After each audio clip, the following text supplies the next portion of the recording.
When Jeff Keighley revealed the nominations for the Game Awards 2022, I did my votes live on Twitch and then posted it on YouTube. I ultimately voted for Elden Ring because I hadn't finished God of War Ragnarok at the time, but I did say in that video that I would go back and change my vote if I had changed my mind after beating God of War Ragnarok. Now that I've 100%ed both games and had time to process the games for some time, I've decided to keep my vote on Elden Ring, and this video is going to explain why. By the way, if you don't know me, my name is ASSASSINA-san. Welcome to my channel. And if you've been here before, welcome back, and thank you so much for coming back. And in case it wasn't obvious, this video is obviously my personal opinion. It doesn't really mean anything. This is just a fun discussion to have.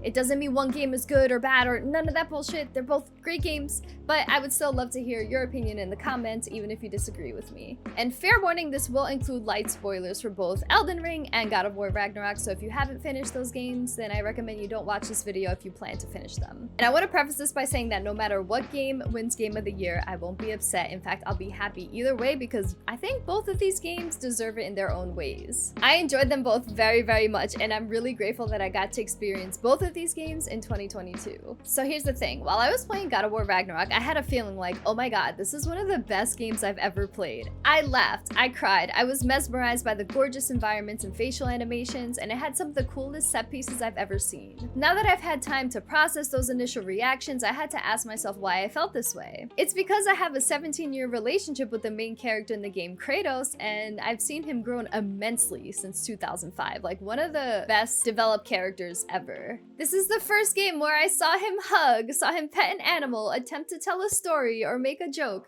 and I saw him even on the brink of tears. My heartstrings were tugged so hard. It was at this moment that I thought, is God of War Ragnarok my favorite game ever? Over Elden Ring that just this year took my favorite game of all time over The Last of Us 1? Over Elden Ring, which is the game that I cried when the credits rolled because I knew my first playthrough of it was over forever? Now that I thought about it more and had time to process it, I realized that my long-term relationship with Kratos and his emotional availability in God of War Ragnarok is the only reason I second-guessed this. Not to say the game isn't super polished with an amazing story, likable characters, and fun combat. It's just that God of War Ragnarok is yet another example of this formula that I've become a bit exhausted of from Sony first-party titles. You know, the highly cinematic, go here, fight these things, solve this puzzle, watch this cutscene, boss fight, rinse and repeat. And this is a formula that I once adored and craved, but after playing so many games of this type, I craved a bit of innovation. Not to mention it fell into the camp of a lot of other action-adventure games where it feels the need to implement too many RPG mechanics, and it kind of bogs it down. God of War Ragnarok is one of the best of its class. It's one of the most polished games ever. It's one of the funnest experiences ever, I'm not gonna lie, but it's still extremely formulaic, and when I think of Game of the Year, I think, what's pushing gaming beyond its limit?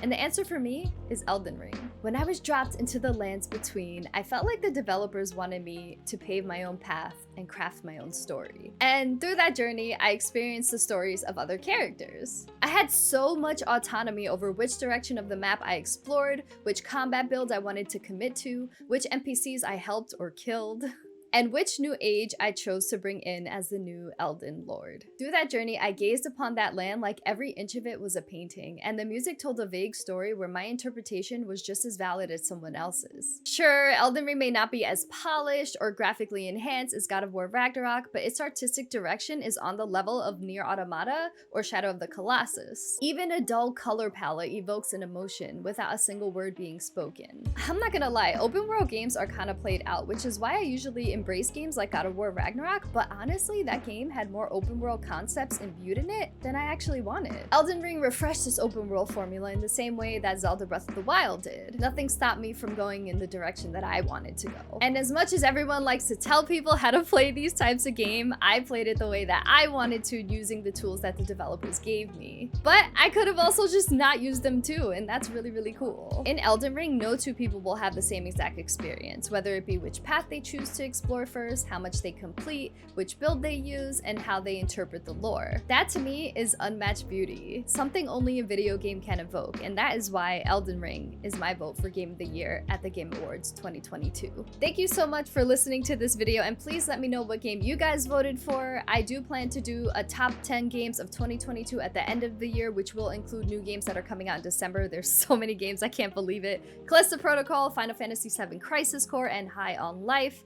And who knows if one of those will trump Elden Ring for my personal Game of the Year. But This is just a video about the votes for the Game Awards specifically. So that will be a personal video, and I'll also do top 10 anticipated for 2023. So lots to look forward to before the end of the year. So I hope you guys tune in, but if not, I appreciate you tuning into this video. And the most important thing is that you guys take care of yourselves and each other.